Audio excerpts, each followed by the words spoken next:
وقالو، اور انہوں نے کہا، انکار کرنے والوں نے، ان ہیا، نہیں یہ، الا، مگر، حیاتنا الدنیا، ہماری زندگی دنیا کی، یعنی ہماری زندگی بس یہی دنیا کی زندگی ہے، وما نحن، اور نہیں ہے ہم، بمبعوثین، اٹھائے جانے والے، یعنی ہماری زندگی بس یہی زندگی اور ہمیں کوئی دوبارہ نہیں اٹھائے گا، مر کے ہمیں نہیں اٹھنا واپس۔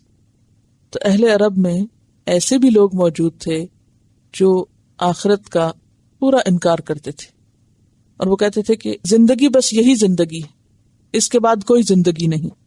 جیسے کہ قرآن پاک میں ایک اور جگہ پر آتا ہے، زعم الذین کفروا ان لن یبعثوا، کافر یہ سمجھتے ہیں کہ وہ دوبارہ نہ اٹھائے جائیں گے۔ قل بلا وربی لتبعثن، کہہ دیجئے کیوں نہیں، بلکہ قسم ہے میرے رب کی، البتہ تم ضرور ضرور اٹھائے جاؤ گے، تم اٹھائے ہی جاؤ گے۔ وقالوا ان ہی الا حیاتنا الدنیا وما نحن مبعوثین کا جواب کیا ہے کہ نہیں، یہ تمہارا خیال غلط ہے، کیونکہ قرآن پاک میں اللہ تعالیٰ نے بارہا عقلی دلائل سے بھی آخرت کو ثابت کیا۔ ان کے نزدیک رکاوٹ کیا تھی ماننے میں؟ وہ کہتے تھے یہ کیسے ہو سکتا ہے کہ ہڈیاں پرانی ہو جائیں اور سب لوگ مر جائیں اور ان کا جسم گل جائے اور وہ پھر دوبارہ پیدا ہوں، حالانکہ اس میں کیا مشکل تھی؟ اللہ تعالیٰ فرماتے جس نے پہلی دفعہ بنایا وہ دوسری دفعہ کیوں نہیں بنا سکتا؟ کچھ مشکل ہے ہی نہیں، لیکن یہ محض جہالت کی وجہ سے انکار کرتے ہیں۔ اور دنیا کا لفظ کس سے نکلا ہے؟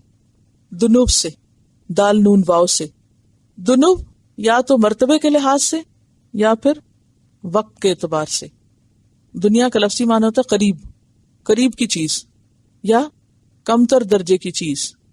اگر ہم اس کو قریب کی چیز سمجھیں تو مراد یہ ہے کہ آخرت کے مقابلے میں، آخرت کی نسبت دنیا کیا ہے؟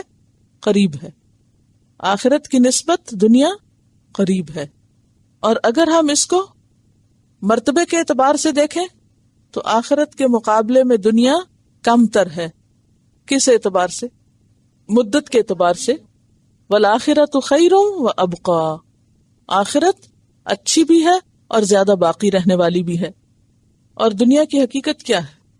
درجے اور مرتبے میں آخرت کے مقابلے میں مچھر کے پر کے برابر بھی نہیں، کیونکہ اللہ تعالیٰ کے نزدیک اگر دنیا کی کوئی ویلیو مچھر کے پر برابر بھی ہوتی تو وہ کسی کافر کو پانی کا گھونٹ بھی نہ دیتا، لیکن جب اس ساری دنیا کی کوئی قیمت نہیں تو اس لیے وہ ہر ایک کو دے رہا ہے، چاہے کوئی ایمان والا ہے اور چاہے کوئی کفر پر ہے۔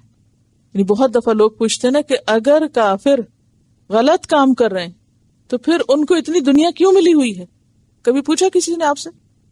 یہ سوال ان لوگوں کا جن کے نزدیک دنیا بڑی ہی بلند اور بڑی اہم چیز ہے اور بہت ویلیوبل چیز ہے، حالانکہ دنیا تو دنی ہے، کوئی ویلیو ہے ہی نہیں اللہ کے نزدیک۔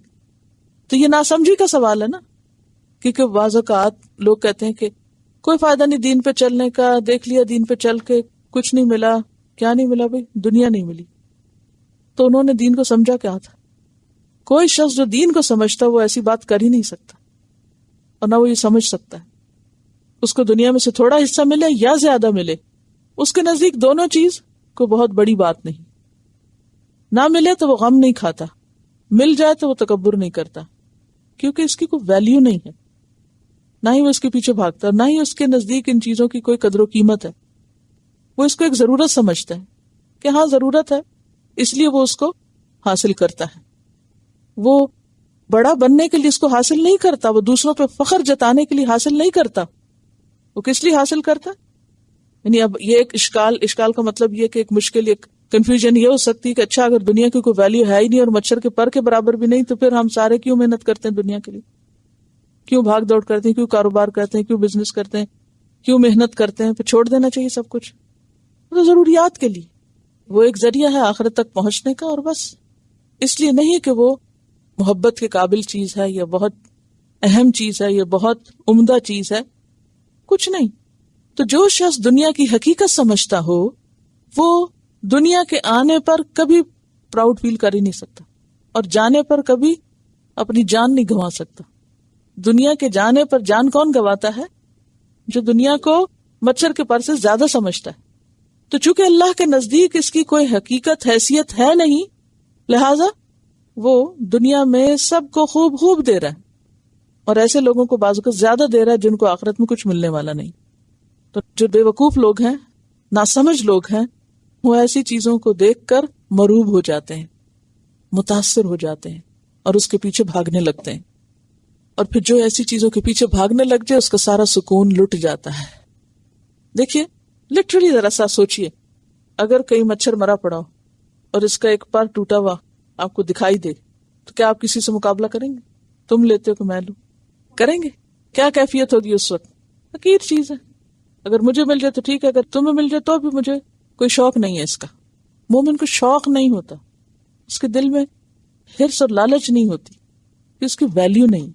لیکن اس مچھر کے پر کو ہم نے کیا اہمیت دے دی، کیا بنا دیا، ذرا سوچیں، جس کے پیچھے لڑائیاں اور جھگڑے اور فساد اور فتنے اور خون کے رشتے آپس میں ایک دوسرے سے کٹے ہوئے، اور نفرتیں اور عداوتیں اور بغض اور معلوم نہیں کیا کچھ، یہ سب کس وجہ سے؟ یہ ناسمجھی کی علامت ہے۔ اور اتنی ناسمجھی ہوتے ہوئے بھی پھر ہم کہتے ہیں ہم بہت دین کو سمجھتے ہیں۔ کیا سمجھا دین کو؟ کچھ بھی نہیں۔ اسی لیے تو پھر کہیں سکون ہی نہیں، چین ہی نہیں۔